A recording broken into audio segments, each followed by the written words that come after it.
Hi, my name is Joanie Eisinger. Welcome to my channel. Please go to jonieswhitelighthealing.com for more information about me.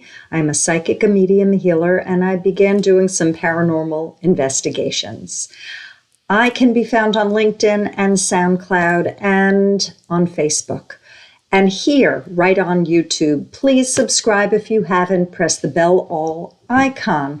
Comment below. I'd love to hear what you think of these videos, and please put in requests for what you'd like me to bring in. So, the sound was an issue at the beginning of the month, and I'm now on carpeting in the other end of the apartment, and I've moved away from the microphone. Hopefully there isn't reverb, and I'm going to do a mid-June love reading for the singles, the dating, the living together, and the marrieds. Why do I put them all together for the collective? Because I found it interesting and that Spirit was giving me information this way. So take what resonates, and if it doesn't, I suggest putting it on the shelf. It might resonate at another time. There are no timestamps on this video, so if you watch this past June 16, 2023, it might be relevant. Spirit knows who will be watching and when. So I'm going to put my Joanie aside. I bring in the highest of Christ's light, the enlightened ones, and I see what they have to give for you from mid-June to the end of this month. Here we go. So for people who are in relationships or dating, speak a little bit and then hold back, and then share and then hold back. I'm getting there needs to be more of a back and forth. There are a lot of folks that want to find out everything or tell everything about themselves, or both. And the ones that are in living together and married, check out your communication style. The pausing and allowing for the other to respond is the best way. So regarding the ones that are dating, share a bit and then stop. Give pieces of yourself for the person to learn about you rather than all at once. Don't show all of your cards at once. And it's also very important to listen to what the other person is sharing about themselves. That's where you find out whether it's a good match. And then regarding the living togethers and the marrieds, speak, yet listen as well. If you're going to speak, do you want it to be a monologue where the other person is tick-a-locked and you've got them under your thumb and you never find out what they think and feel about what you've just shared? I don't know, maybe. Spirit is sharing. Give a little and then stop. Bring it on, listen, and be there for that person so when they respond, you hear them. Okay, I'm going back in. Some people are exaggerating and they're saying inside, well, they do that all the time. They do that all the time. And you need to take a look at that. Are you doing that because you don't like them? And this is an excuse. Are you doing this because you're trying to convince yourself to stop the relationship? Are you saying to that person, you do this all the time? Check out if you're making this up in your mind and whether this has cred, whether this is valid. Credibility, whether your statement, they do this all the time or you do this all the time, is in fact accurate. If you go inside and it's accurate, have you told them about it? And are you enduring something that is uncomfortable? Do you need to make up your mind about something? Do you need to give suggestions about how they might not do it all the time? And if you are generalizing and you say, oh, they do that all the time, is this your way of getting out?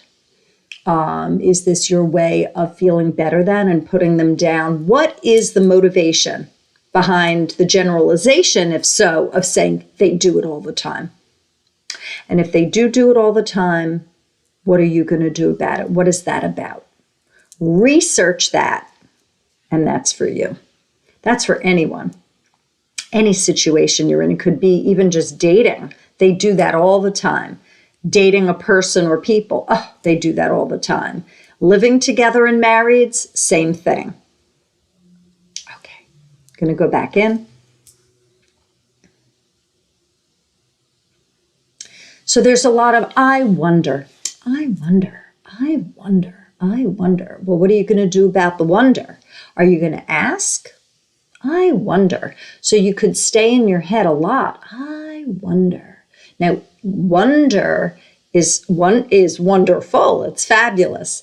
It's a great way of fantasizing, delving, being curious.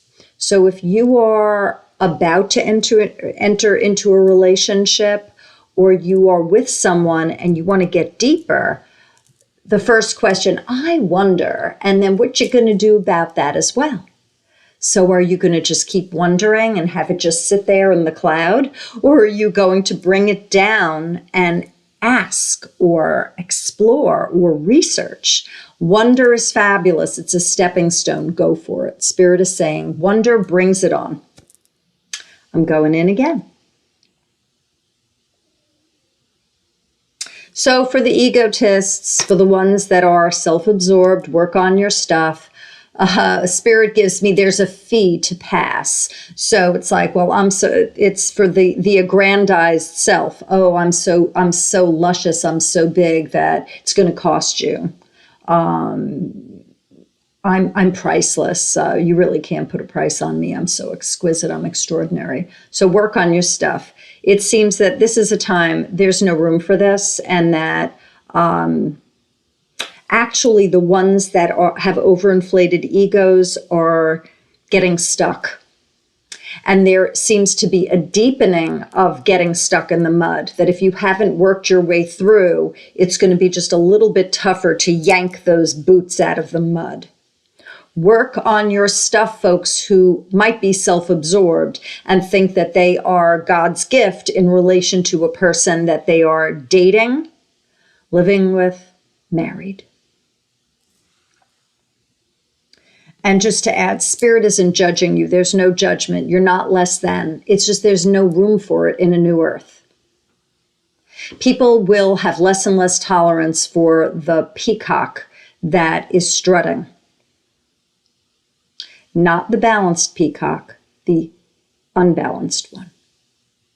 Going back in, mid-June love reading. Take your time, work through issues, cry if you have to. There are ones that have been blamed, and some rightfully so, that they have done things, incurred something that would have someone blame them. Yet, lick your wounds, work on your stuff. If the accusation fits, rather than go on a downward spiral and name call yourself, what can you do to shift yourself so in the future you might not repeat that?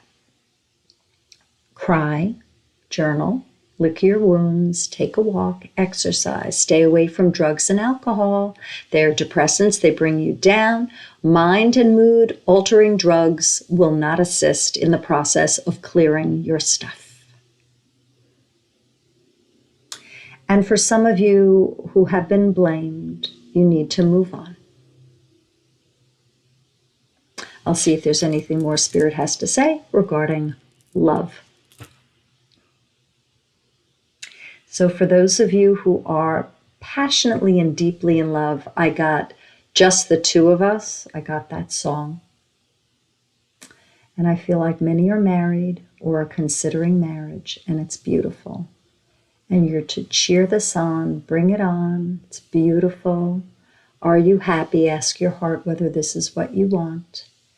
And I see there are ones that are asking for hands in marriage, that this is a beautiful time for engagement, for proposals. So if you have made your mark on someone, congratulations. And if you are considering it, happy day. Happy day for you. And I wish you well. That is all Spirit has for me to you. And I hope that you enjoyed this mid-June love reading. Again, please comment below. And if you like this video, press the like button, share if you'd like. And again, you could find me on my website. You could find me here. You could find me on Facebook. I don't friend strangers. Just message me and say, hey, and then how'd you find me? And then I will probably be friending you. Have a happy, glorious weekend. Bye, y'all.